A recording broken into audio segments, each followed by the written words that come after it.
Welcome back to the morning show on Tobago Updates Television. And as we continue talking about culture, how can I forget to mention my very good friend there, the administrator in the Division of Tourism, Culture, Antiquities and Transportation.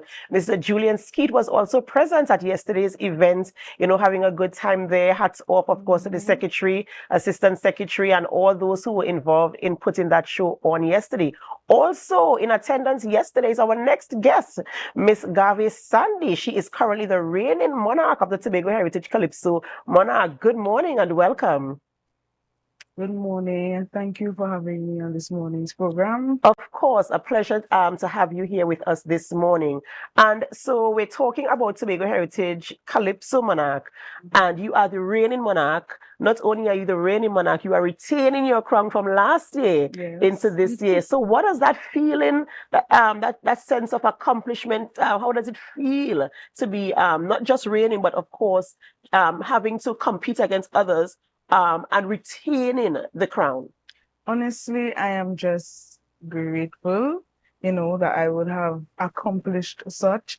And a bit of excitement is there as well, because not much persons would have done such. And I'm really grateful and excited about the whole experience. And now we know that you're not new to the stage. You've been in the arts, in culture for many, many years. In fact, for as long as I've known you, I've been hearing the name. So I know that it is not something that is new to you. What does it take in terms of preparing, getting yourself ready for the stage in front of a large audience? A lot of persons might feel very shy. They might not have the confidence. What does it take to prepare yourself mentally, not just for your rendition, but just to face the audience who, of course, they have their persons who they are supporting and they have their opinions and their preferences. How do you prepare yourself mentally to get on that stage and deliver your best performance? I love that you mentioned that I've been doing it for a while, because I started at the tender age of 6. So this year will be 22 years since I've been in the Calypso art form. In terms of preparation, you have to be determined, because going in Calypso competition, you could easily be deterred by, feats that you may face and so on. So determination is one of the most important things. In terms of preparation as well, you have to push yourself to give of your best and be reminded while going through the different phases in preparation, the competition is won on the night of the show. So yes, you want to prepare to the best of your ability, but you have to give of your best on that competition night.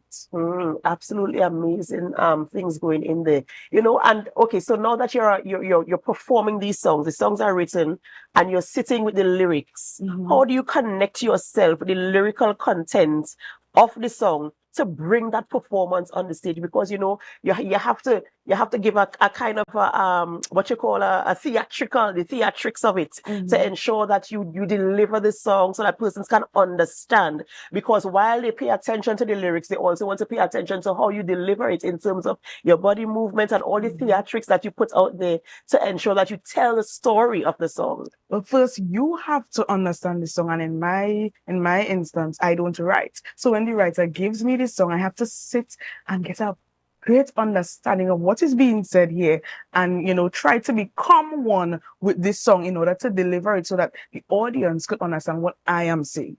So it takes a little bit of research to ensure that you understand the story and the backstory to some of these things. Because our culture in Tobago is so rich and so diverse. And I mentioned to one of our guests recently that we have so many stories that are untold.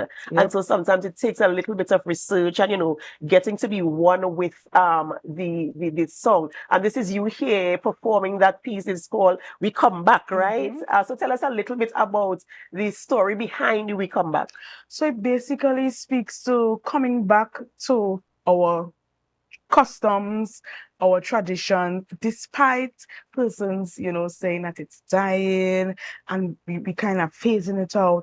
But we come back, and we will continue to come back to the Mariah Old Time Wedding or Old Time Carnival, the games we used to play in Mason Hall, the Belmana Riot or Tambourine Story. We come back, and we are, determined to preserve and revive and sustain our rich and diverse culture. And as you're talking about coming back and preserve and sustain our culture, how do you feel in terms of the handing over? Because we know that the older ones have the responsibility to hand over to the younger ones, but the younger ones also have a responsibility to receive what is being handed to them. How do you see that process taking place? Do you see a synergy there between the older generation and the young ones in terms of bridging the gap and ensuring that our culture is preserved for generations to come? I think we are doing an excellent job. For example, the Calypso Monarch, most of the competitors were relatively young persons, so we have an interest in it. And, once we have that interest, the older folks should also play a part in giving us that information, no gatekeeping, as we say now, and just share the knowledge with us so to ensure that the culture is preserved and passed on. And how do you feel in terms of the culture that we have here on the island of Tobago? I know a lot of people beam with pride when we talk about some of the elements of our culture, which is indigenous to Tobago, not even Trinidad shares that part of our culture. There are so many things that is unique to Tobago. In terms of standing on an international stage and speaking about our culture, how would you feel, selling Tobago as a cultural icon on the planet? Oh, well, I will boast of our culture because we are second to none, right? I will definitely boast about it. Our music, our cuisine, our dance, you can't find that anywhere else in the world, right? And I think a bit more marketing could be done to take us to the next level. Right, yeah. Absolutely amazing. And so now, what is next for Garvé? Where do you go from here? Okay, well, I don't have any immediate plans, but I'm just taking it one step at a time. But be assured that I would not give up on Calypso. I would not give up on Tobago's culture ever. I love that. I love the fact that you said in the end that you will never give up on Tobago culture. And not just that, ever.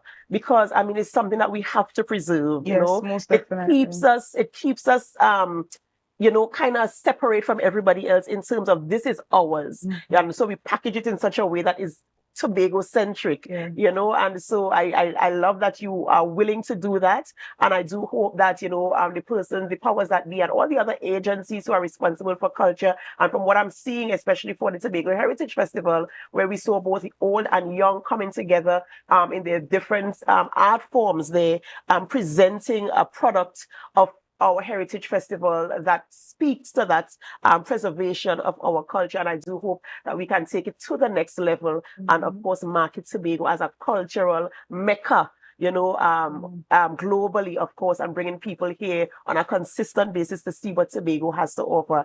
Garvé, we thank you so much for joining us this morning. I was tempted to ask you to sing a little verse for us, but I know you've been going and going and going. And I heard from you yesterday at the program, the event yesterday. So I know that it's good stuff, and I know that we are in good hands. Thank you so much.